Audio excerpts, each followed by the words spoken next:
But now we have two judgments that have now come from both a federal district judge as well as an international court, trade court, that said that these need to, the tariffs are illegal and they need to stop. And so Trump is now pushing back. But I think it's a reflection that there is momentum even within institutions of power, like within the courts, that are holding Trump feet to the fire and are stopping him from implementing really devastating policies and practices that will harm all of us, even those who actually voted for him, which is ironic. Child, yeah.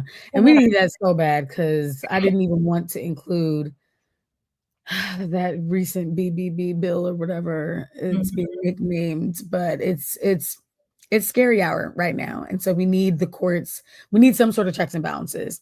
And if he's dumb enough to allow those, to walk right into the checks and balances, then good. Like, more power to that. Yeah, I think he thinks he has more influence over the courts than he does, at least at the federal level. And I think even the Supreme Court is saying, no, this doesn't make sense.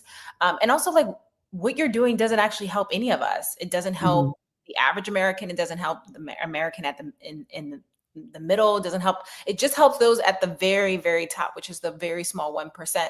And you are literally destroying our economy. So if you're like me, you probably haven't looked at your 401k, if you have 401k, because, in the last few weeks, the economy. Yeah. So, but it seems to be glimmers of hope, right? Outside of just expecting communities to organize, and that the courts are doing it as well.